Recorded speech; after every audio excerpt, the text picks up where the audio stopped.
날마다 쓰는 나의 신앙일기 TV 데일리 큐티 나무향기입니다. 오늘은 디모데전서 5장 19절에서 25절을 묵상하겠습니다. 장로에 대한 고발은 두세 증인이 없으면 받지 말 것이요, 범죄한 자들을 모든 사람 앞에서 꾸짖어 나머지 사람들로 두려워하게 하라. 하나님과 그리스도 예수와 택하심을 받은 천사들 앞에서 내가 엄히 명하노니 너는 편견이 없이 이것들을 지켜 아무 일도 불공평하게 하지 말며 아무에게나 경솔히 안수하지 말고 다른 사람의 죄에 간섭하지 말며 내 자신을 지켜 정결하게 하라. 이제부터는 물만 마시지 말고 내 위장과 자주 나는 병을 위하여는 포도주를 조금씩 쓰라. 어떤 사람들의 죄는 밝히 드러나 먼저 심판에 나아가고 어떤 사람들의 죄는 그 뒤를 따르나니 이와 같이 선행도 밝히 드러나고 그렇지 아니한 것도 숨길 수 없느니라. 교회 안에서 징계가 행해지는 것은 매우 슬픈 일입니다. 그러나 교회가 거룩함을 유지하기 위해서는 반드시 필요한 일이 됩니다. 교회는 성도들의 죄에 대해서도 징계를 하지만 다스리고 인도하는 사람인 장로들이 죄를 범했을 때에도 징계를 하도록 말씀하고 있습니다. 그런데 장로에 대한 고발은 매우 신중하게 하도록 말씀하고 있습니다.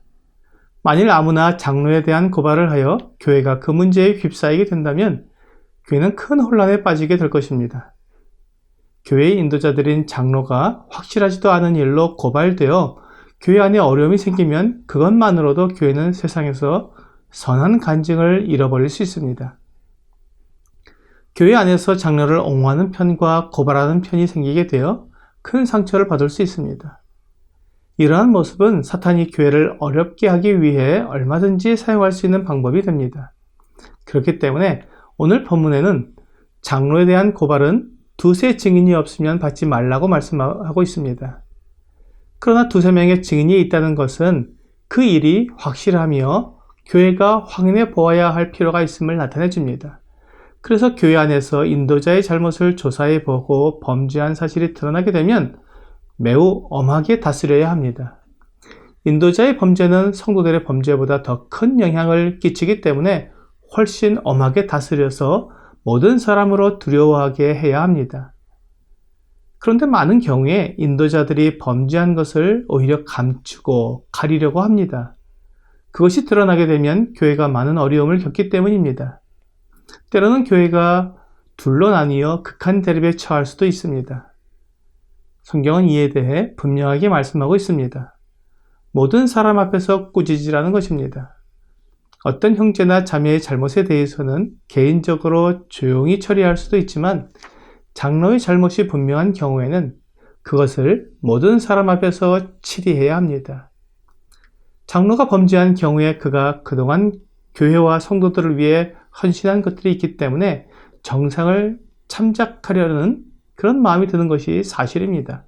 하지만 하나님의 말씀은 21절에서 하나님과 그리스도 예수와 택하심을 받은 천사들 앞에서 내가 엄히 명하노니 너는 편견이 없이 이것들을 지켜 아무 일도 불공평하게 하지 말며 라고 말씀하십니다. 장로들을 엄히 꾸짖는 데는 하나님과 그리스도 예수와 택하심을 받은 천사들이라는 모든 권위의 근원 앞에서 조금 더 흔들림이 없이 편견 없이 행하고 불공평하게 하지 말라고 말씀하십니다. 교회의 징계는 하나님 앞에서 행해야 합니다. 사람의 낯을 봐주기 시작하면 교회 안에 죄악과 더러움이 들어와 자리를 잡게 됩니다. 징계를 남발해서도 안 되지만 징계를 하지 않아도 문제가 됩니다. 모든 것을 원칙대로 하나님의 말씀대로 해야 합니다.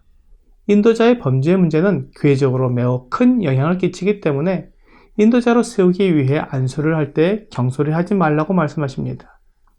모든 문제는 사람에게서 시작되기 때문에 인도자가 어떤 사람이냐가 매우 중요합니다.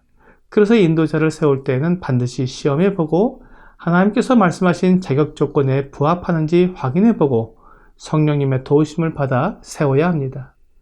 악에 빠져 있는 사람들은 자기만 악에 빠지는 것이 아니라 주위의 사람들을 유혹해서 함께 죄에 빠지게 합니다. 그렇게 해야 자기가 어느 정도 안전하다고 생각하기 때문입니다. 그래서 디모데에게 다른 사람의 죄에 간섭하지 말라고 말씀하고 있습니다. 성도들을 인도하고 가르치는 인도자들은 성도들과 밀접한 관계를 유지하게 됩니다. 그러다 보면 의도하지 않게 죄와 연루될 수도 있습니다.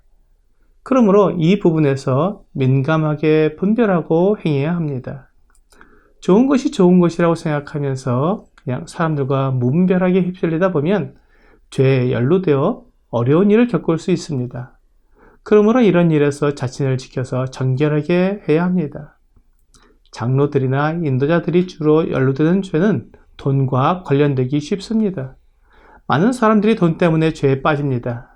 디모데전서 6장 10절과 11절은 돈을 사랑함이 일만하게 뿌리가 되나니 이것을 탐내는 자들은 미혹을 받아 믿음에서 떠나 많은 근심으로써 자기를 찔렀도다. 오직 너 하나님의 사람아 이것들을 피하고 의와 경건과 믿음과 사랑과 인내와 온유를 따르며 라고 말씀하고 있습니다.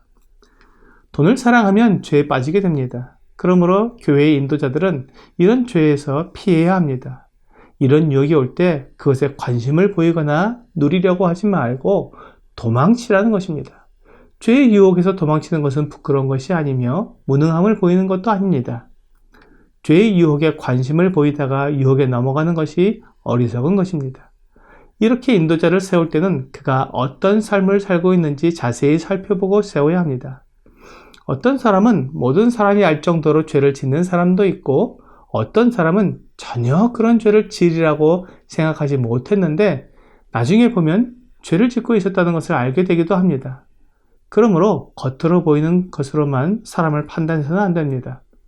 그의 삶의 전반적인 부분을 다 살펴보고 인도자로 세워야 합니다. 선행의 경우도 마찬가지입니다. 어떤 사람의 선행은 누구나 다 아는 경우도 있지만 어떤 사람의 선행은 전혀 드러나지 않았다가 시간이 흐르면서 조금씩 선행이 드러나는 경우도 있습니다. 그렇기 때문에 경솔하게 안수하지 않아야 합니다. 다른 사람을 평가할 때는 매우 조심스럽게 해야 하며 눈에 보이는 것이 전부가 아님을 기억해야 합니다. 오늘의 적용 질문을 보겠습니다. 교회 내에 징계로 아픔을 겪은 적이 있습니까? 하나님께서 징계를 허락하신 이유가 무엇인지 생각해 봅시다. 교회 안에 징계가 있으면 모든 성도들에게 아픔이 됩니다. 징계가 당시에는 아픔이 되지만 그런 징계를 통해 교회가 거룩해지고 악이 틈타지 못하게 된다면 더 건강한 교회가 될 것입니다.